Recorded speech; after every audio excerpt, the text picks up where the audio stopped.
65% of current accounting firm partners will be considered digitally obsolete within 3 years.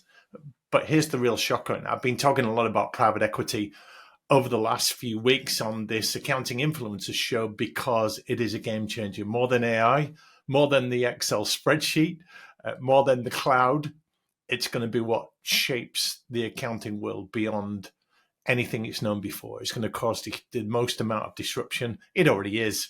You're seeing it play out. If you're a regular of the show, you know that we give you insights into making you more influential, more credible, more authoritative in your firm, and give you more of a say in what is going on and more of a handle on your own destiny. So digitally obsolete. Here's the real shocker on this too. PE investors aren't planning to retrain these partners. They're going to replace them. So if you are, I won't say a digital dinosaur because that's an unfair term. There's a lot of very tech savvy accounting firm leaders, partners below partner level right now. However, some people are being left behind by the sheer rapid pace of change.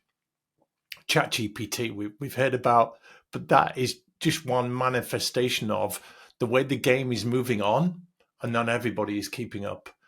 So if 2/3 of partners, this is partners, are going to be digitally obsolete within 3 years. That is an emotive phrase, isn't it? Digital obsolete. What's going to happen to them? If PE investors, and they're the ones coming in shaking the game up, if they're not in your firm, they might be soon.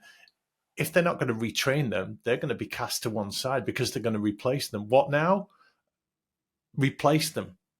Maybe with automation technology, maybe with other people that are digitally in tune.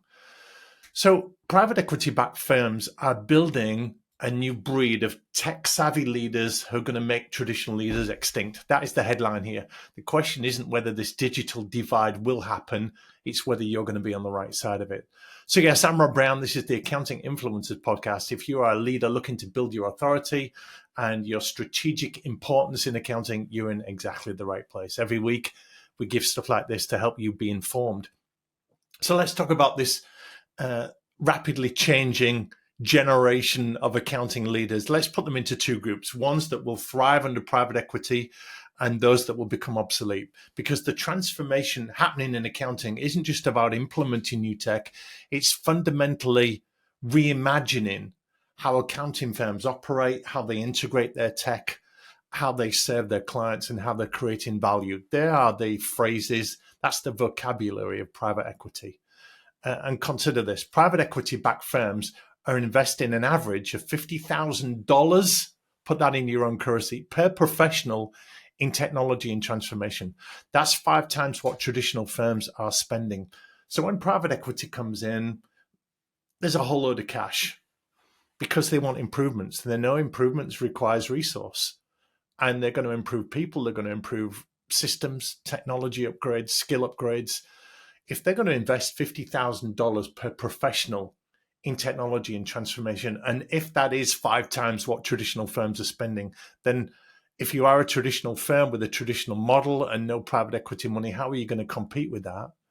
And if you are going to compete with that, where are you going to find $50,000 per professional to invest in that?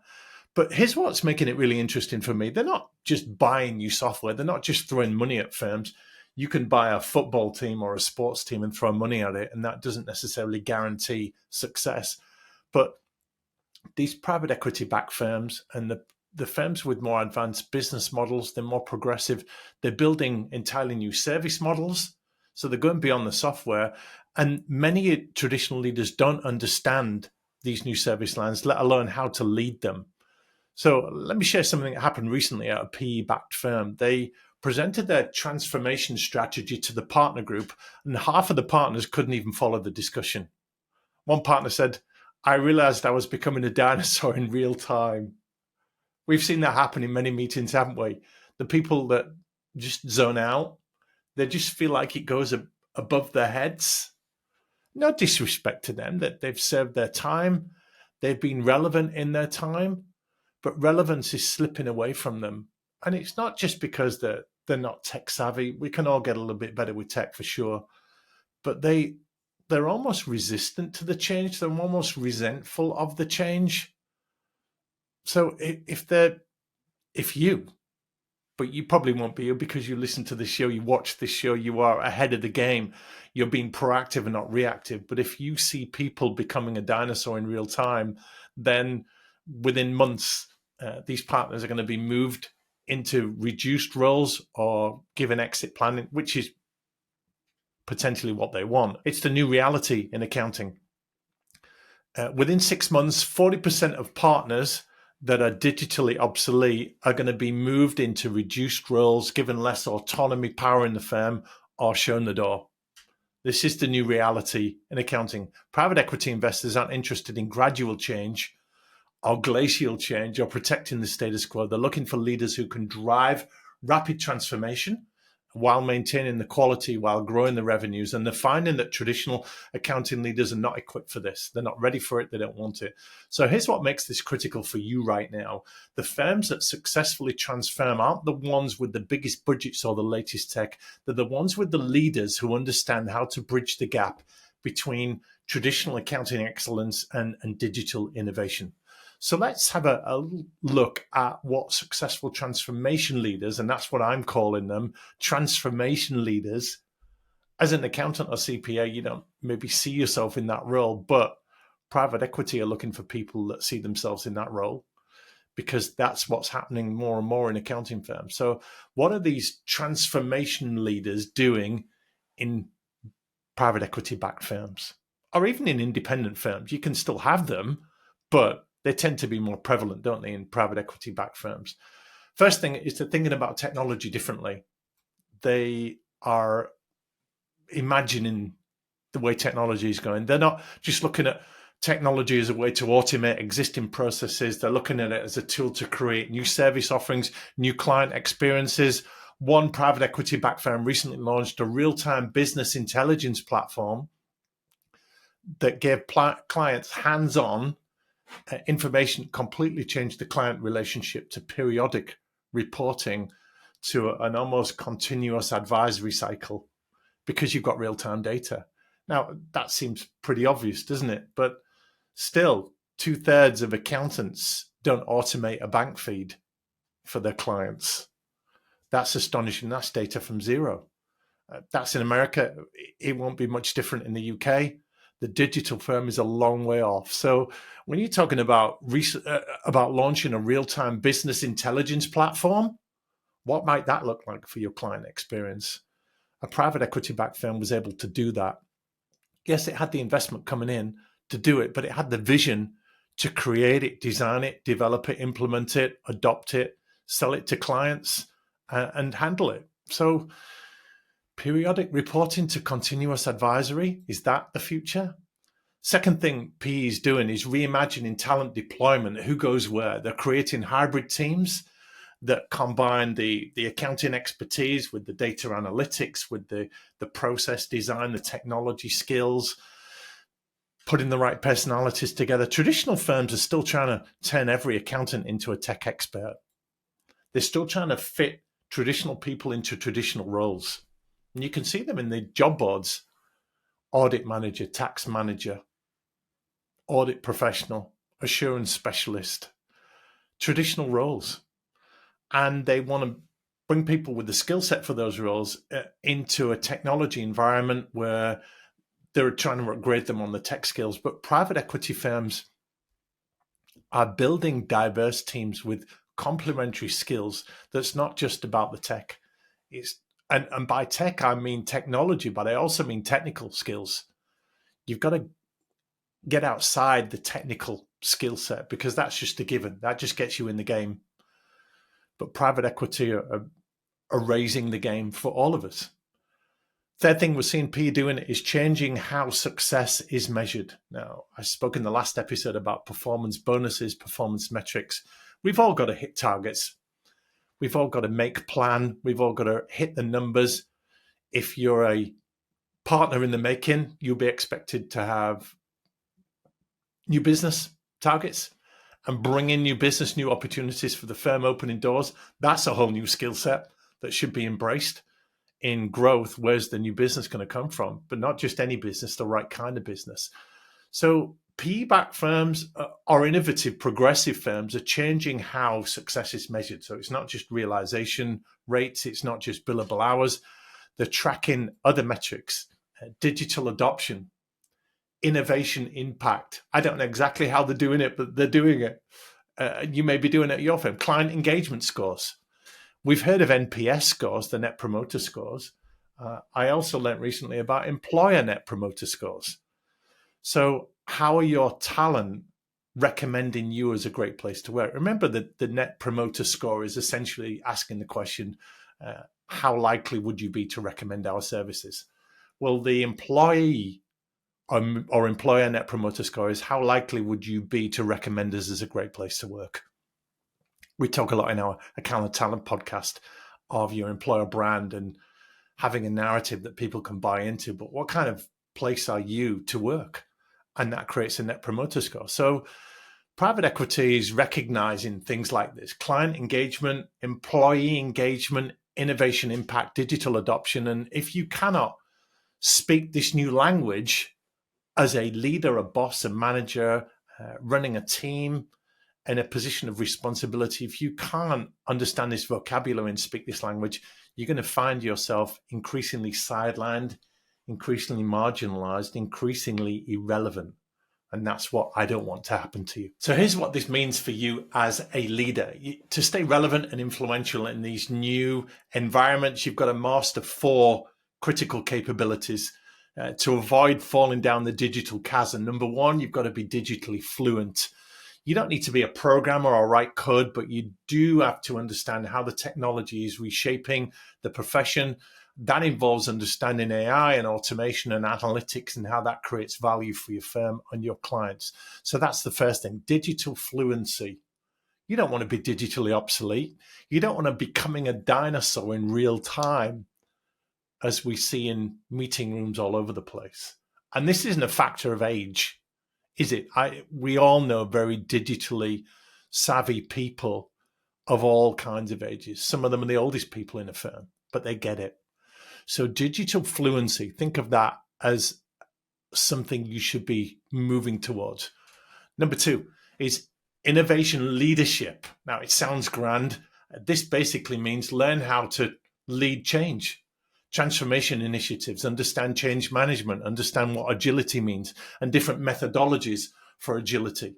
Learn how to get buy-in for new ways of working, new tech adoption, new processes, new comp structures. As leaders, you're always selling something. You're selling yourself, yes, but you're selling arguments, excuses, opinions, change initiatives, new ways of doing things. We've got to sell the vision. We've got to persuade people. It's a whole new skill set, isn't it? Presenting change in a way that gets people bought in. Third thing you've got to be thinking about to avoid the digital, falling down the digital gap, is business model innovation. So to recap, we've got digital fluency you've got to adopt. We've got innovation leadership, leading change that you've got to get better at. Then we've got business model innovation. So this is developing that discernment, that ability to spot opportunities for new service offerings, new revenue streams, new ways of making money, new ways of serving the clients, enabled by technology. You've got everything there now. You've just got to transform that, to translate that into new revenue opportunities, new ways to seize market share, new ways to offer value for your clients. And what we know about private equity is they're investing in value leaders who see beyond the traditional service models, and they are given a voice to put those new ideas on the table, not just suggest the ideas, but run with the ideas, lead them, make them happen. If you can do that, you can have huge relevance, huge choice, huge autonomy, huge flexibility in whatever you're doing at your accounting firm going forward. Number 4, I love this idea of a talent orchestra. Talent ecosystems, digital ecosystems. We're hearing phrases like this now, and this is developing your ability to lead diverse teams. So many different people, so many ways of motivating them. It's a classic sports coach, isn't it? You've got to fire up your people in different ways. They're all driven by different things. And someone that kick up the arse and that shout out to really make them change, someone that more loving arm around the shoulder. People are diverse these days. We can't get away from diversity. I'm not pushing the DEI agenda in a big way, but it plays its part, doesn't it? So you've got to develop your ability to lead diverse teams, manage diverse people they've all got varying technical expertise. They've all got varying levels of digital dexterity. They've all got different professional skills. And the future will belong to the leaders who can blend the traditional accounting expertise with the new digital capabilities. And when I say the future, I mean private equity is looking for leaders who can straddle these worlds of people skills, technology skills, technical skills, digital fluency. That's going to be the future. A quick practical example for you as we draw to a close. A partner at a private equity-backed firm recently led a transformation initiative. It automated 70% of the tax compliance work. They led the initiative. It was a private equity-backed firm. They put the initiative forward, and the firm said, okay, run with it, try it. And the beautiful thing about seeing this as a threat, the firm saw it as an opportunity. And this person, it was a female, she used the opportunity to retrain her team for advisory work, automated the tax compliance work, and client revenue actually increased by 40% because they could offer more strategic services. I'm not going to go into the whole client advisory services, advisory versus compliance debate. The writing's on the wall there. Compliance isn't going away, but advisory for some people is compliance plus value add, isn't it? So however you see it, if you can automate processes, take away some of the grunt work, and show, whether it's private equity or other people in the firm, that you can take on new transformation projects and make them work, then it's great for you. So an action plan for the next 90 days. I try to finish these shows with some things that you can do in the next few weeks and months. First, I would conduct a personal digital audit. It sounds grand, but ultimately I'm asking the question, how comfortable are you with the technologies that are reshaping accounting? It could be AI, but it's other platforms as well. And you've got to be really honest about looking at the gaps and creating your own learning plan that's probably going to be done in your own time. It's a discretionary activity, isn't it? Second, try and get involved with transformation and change initiatives at your firm. Don't just observe from the sidelines. Don't just wait and see. Volunteer to lead or get involved in or help out on digital projects, even small ones. We learn by doing. Third is build your own network. You've got to stay connected. So look at the people that are doing transformation well. Connect with technology vendors, digital leaders in other firms, transformation experts. We run here at the Accounting Influencers Roundtable speed networking events a couple of times a year. We've got one coming up December the 11th. The next one will be next year. And we've got 250 people coming. Some of them are accounting professionals. Some are technology vendors. Some of them coaches, consultants, trainers, podcasters in the accounting space. We're just bringing them all together for an hour or so to talk about what you all are doing. So building a network, call it a transformation network, call it an innovation network, call it a future leaders network. But you've got to connect with people that are having a say in different things and start conversations, even if it's just on LinkedIn, on social, with your own firm. There's probably lots of people doing great things in your firm that you don't know about.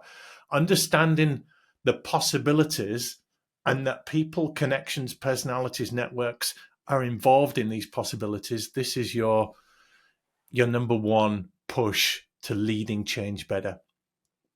And lastly, after building your network, reshape your client conversations. This is ultimately the measurement, isn't it, if we serve clients well. So start talking about how technology and transformation are helping them achieve their goals. Start flagging up risk areas for them. I know you do this already. Forgive me, I'm not indicating that you're not doing this, but I spoke to a cybersecurity and tech expert recently that said accounting firms don't have their own cybersec insurance. They're not flagging up these areas of risk for clients because they don't know about them. They don't appreciate them. They don't get them. Cyber hacks, ransomware demands, they're a part of life right now. You should be asking your clients how equipped they are to deal with stuff like this. You don't need to have all the answers, but you can at least put it on their radar. So talk to your clients about technology, talk to them about transformation. Talk about how the way you're changing is going to help the way they change, and position yourself as not just a technical advisor, but a digital and technology savvy advisor. It goes beyond the technical. As a leader, you've got to communicate to your clients the value of what you're doing. You've also got to help your team navigate this as well, because there's so much uncertainty around tech. Your clients won't know what questions to ask. Your team might be looking for guidance too. So you've got to show them that you're embracing technology. Yes, you might struggle with it too. You might be on a learning curve yourself, but this transformation, this technology, is the path to growth. It's not a threat to careers unless you choose to be the dinosaur in the room. So yes, there's some work to do. Yes, there's some heavy lifting. Yes, there's some learning of new platforms and new technologies, but it's making yourself not digitally obsolete, but digitally savvy and digitally relevant. The biggest risk right now is not in investing too much in transformation. It's investing too little too late. It's getting on the transformation wave and developing the skill set to navigate this. Remember, PE investors and companies, they're accelerating the pace of change, and they're looking for leaders who can drive this change. That should be you if you want to stay relevant. That's all for today's episode. Remember that the transformation of accounting isn't something that's happening to us. It's something we need to lead. It's not something that we react to. It's something we need to drive. And the question is, are you going to be one of those leaders shaping the future, or one of those being left behind?